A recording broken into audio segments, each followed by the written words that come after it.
Thank you. All right, the standard 6% realtor commission on buying or selling a home has come to an end. So this massive settlement has been reached between the National Association of Realtors and home sellers, who sued them for conspiring to keep agent commissions inflated. Critics say the practice drove housing prices higher, and the group that brought the lawsuit argued buyers should be able to negotiate that fee with their agent and sellers should not be required to pay it. So what does this mean? Here to talk about what this could mean for our housing market is Realtor Carla Magee. Carla, good morning. Good morning. Good to see you. You mostly do commercial, right? I do primarily commercial. So what did you think when you heard this? In commercial, that's always been a thing. Like for us, it's not new information. A lot of our buyers pay us to purchase their property, or the seller offers our commission, and then we co-broke that with the buyer's agent. Yeah. Well, I would imagine realtors who do houses probably not happy, and sellers are probably happy, right? I think they are.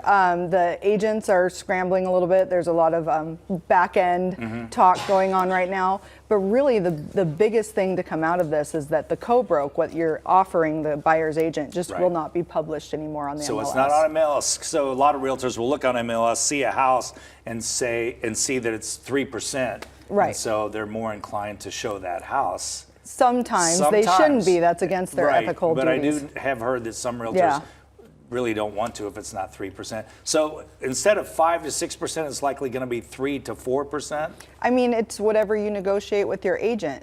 6% has just always been an industry standard. It was never like a fixed price. Okay. So anybody has the ability to go with a flat rate brokerage or a discount brokerage or negotiate their commissions with their agent. What do you think it'll mean for realtors in terms of the work they do?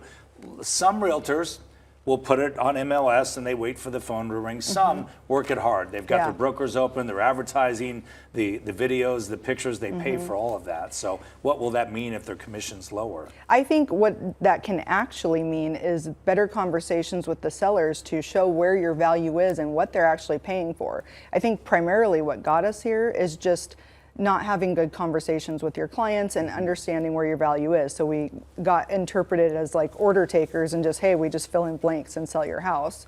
So now we can actually have conversations about like how do I sell your house? What does a broker's open cost? What do photos cost? What do my MLS fees cost? And then have conversations around that. What do you think it means for buyers? I'm reading here that this could save consumers 20 to 30 billion in commissions every single year. That's a big number. That is an interesting number. For buyer's agents, again, they're just going to have to show their value. It will narrow the pool in a selling situation. If you are not offering a co-broke to the other side, you will narrow your pool of people who can buy your home. Not everybody, once they've saved for their down payment and their closing costs and their lending, has the additional funds to then hire an agent outside of those fees. So it sounds like it's going to create a lot more conversations going into this deal, whether you're a buyer or a seller, that always should have been happening to begin with. Okay. And so if you have a house for sale right now, what about that? You're probably stuck with what you agreed to already. Because you're in a contractual agreement with your agent. And this sounds like it's going to take place in probably July. In July is when they pull the co-broke off the MLS. Oh, that's okay. So if you're want to sell your house and maybe it's May or June, you can still you're free to negotiate that 3 to 4% or whatever you can do, since it's going to take place. Yes, because you could do that now and you can do that in July. It just will not be published to the other side. The buyer's agent is actually going to have to call you and say, hi, is there a co-broke on this? So that then they can have a conversation with their buyer. And that conversation will look like, we can look at this house, they are not offering to pay me. So what you will have to do is X. But then there's some lending programs like VA programs that don't allow for you to pay your own buyer's agent. So there's a ripple effect that's going to happen as well. Yeah, I think this is going to be one of those things that it's going to have to play out. Because there's going to be, people are going to see it different ways, and what are the rules? And and it's ever evolving, because if you're representing yourself on a purchase, there's fair housing you need to be careful of. There's also there's disclosures you need to be careful of.